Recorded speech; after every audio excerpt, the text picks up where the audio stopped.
Hi guys, this is Fresh Pair and you're watching the performance review for the Nike Kyrie 2. Well, folks, it's time to kick it old school. So you can feel cool. Give it to me, baby. baby. Yeah.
Alright, so first things first, the materials.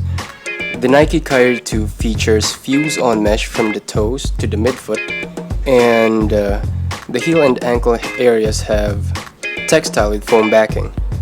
Now, midsole is most likely Phylon, which is the same cushion that can be found in the Nike Kyrie 1.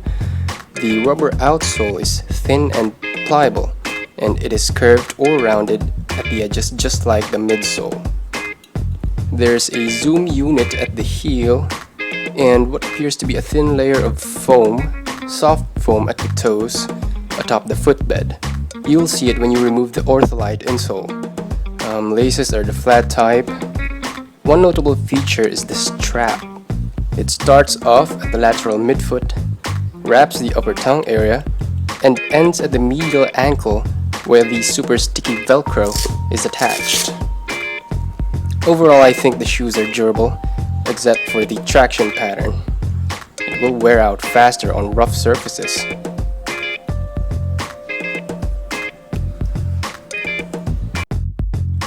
Alright, let's go to the traction.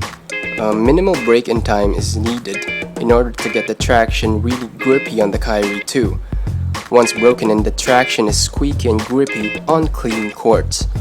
Now this allows you to really maximize the curved midsole and outsole during sharp turns, screens, and drives to the basket. In those instances, the treads at the lateral and medial forefoot really grip clean courts quite well. Unfortunately, this is not the case in mildly dusty to very dusty courts.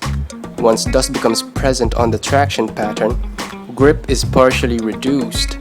Now there will be some grip and squeak, but not enough to make you feel confident and safe when doing sharp turns. Still, grip is not really bad on mildly dusty courts.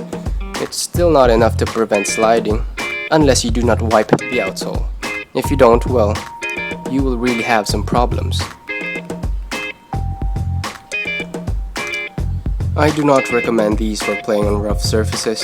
The rubber treads are thin and pliable, as you can see here, and they will wear out fast on outdoor courts. Of course, it is entirely up to you if you'd like to use these on outdoor courts. Just don't expect the outsole to last long enough. The heel-to-toe transition in the Kyrie 2 is slappy at first, as in you hear and feel that disconnected 1-2 slap feeling from the heel-to-toe when walking or running. But this awkward transition eventually goes away or becomes barely noticeable when you are already in the zone. One interesting aspect of the transition is that you'll feel a drop at the toes. The curved midsole at the toe area sort of tapers off at the edge, and as a result your toes do most of the work when doing quick movements as well as jumps. It's as if the shoes force your toes to be in control. Now, this suits hoopers who play most on their toes, as I do, and I personally like this feature of the Kyrie 2. As for court feel, it is adequate. It's not great, not bad, just enough, although it could have been better had the midsole been slightly thinner. Now let's talk about the cushion. Like the Kyrie 1, I believe the Kyrie 2 uses Phylon for its midsole. Phylon is basically compressed EVA foam. And now, since it is compressed, it really starts out stiff, like bricks. It will break in eventually, but only slightly. You won't feel the difference while walking in these. When running and jumping, however, you might feel a very slight difference from when these are straight out of the box to when you've hooped in your pair for a little while.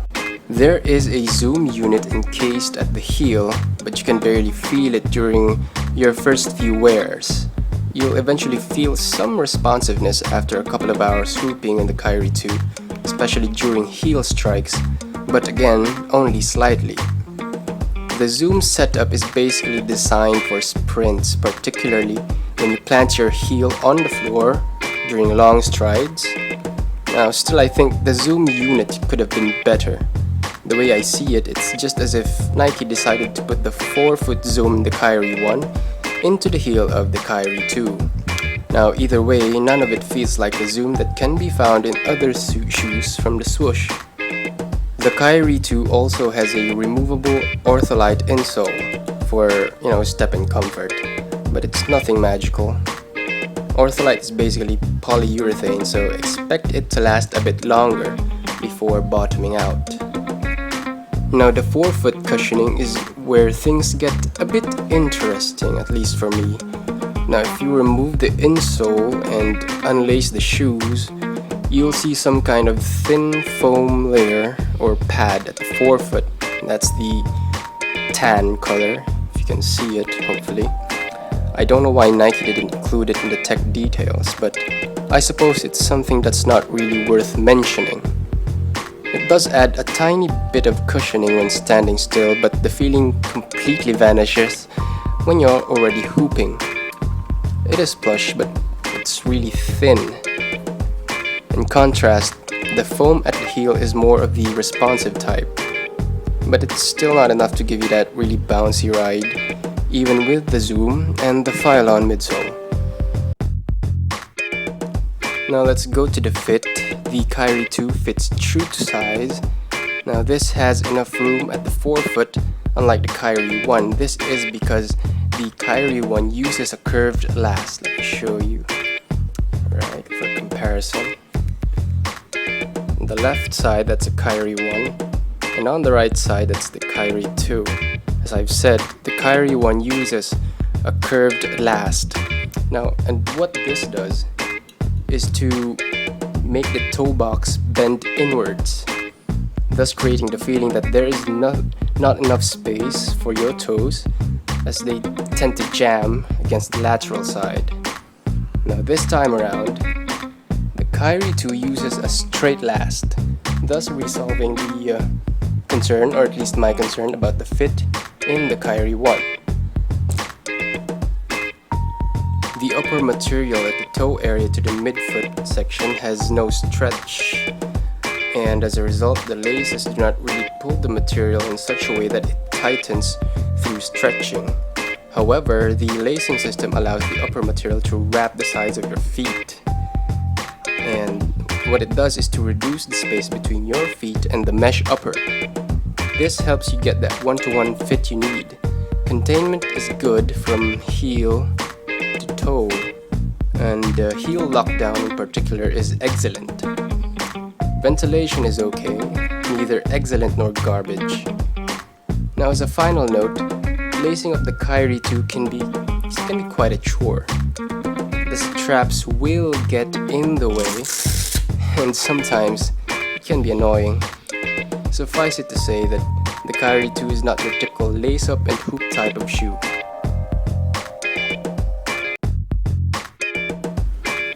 As for support, I initially thought the stability of the Kyrie 2 will be a bullseye or a complete miss. The curved midsole and outsole felt sketchy based on my initial impression, as though the shoes could pose some problems such as making you tip to the sides or roll your ankle altogether. The absence of an outrigger didn't allay my fears at the start. Fortunately, I've had no significant issues with my pair so far.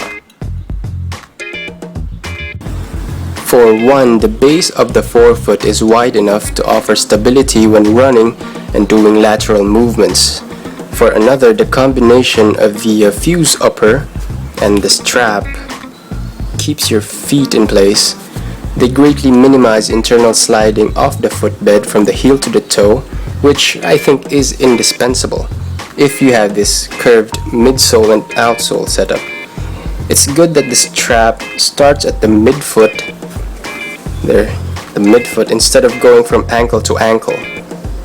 This is because the strap setup to the Kyrie 2 acts as a firm barrier against the force that your feet gives during hard cuts and other similar movements.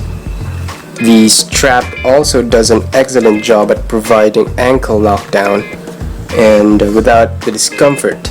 While the strap may restrict range of motion, it's not significant, just a very bare minimum. Now, can you play in these even if they are unstrapped? Personally, I think you can, but just make sure that it lays all the way up to the top. But still, I would highly suggest that you put the strap on. It's there for a reason. Also, there is no TPU shank in these, but I think it's fine since in the first place, the midsole is stiff and it already provides the torsional rigidity that you need. There's also a heel counter that keeps the rear section of your foot in place, and basically it works. So overall, I think the Nike Kyrie 2 offers adequate support, almost very good as it should, since the curved outsole and midsole can be icky for picky hoopers and, of course, for most of us who wouldn't want to get injured. Now let's conclude this performance review. Let's sum things up with two questions. 1. Is the Kyrie 2 better than the Kyrie 1? And 2. Is the Kyrie 2 worth the price increase compared to the Kyrie 1? As for the first question, I can say that the Kyrie 1 and the Kyrie 2 perform somewhat differently with respect to a few things. Now, for the most part, lockdown, fit, and step-in comfort are the main performance features that the Kyrie 2 has over the Kyrie 1 by a wide mile. On the other hand, the Kyrie 1 offers traction that can last longer. Cushion both, however, are almost the same, which is to say that both have lackluster zoom units. Now, their midsoles are equally stiff straight out of the box as well, so break-in time can help a bit, but only by a very small bit. So yes, the Kyrie 2 is somewhat better than the Kyrie 1, but not completely.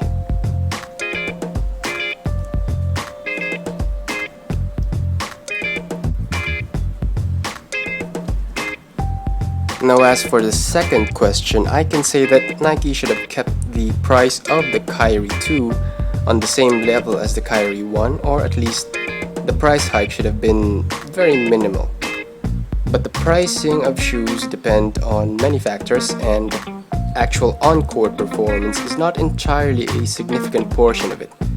Part of the allure of the Kyrie 1 has been its relatively low price compared to other hooping shoes.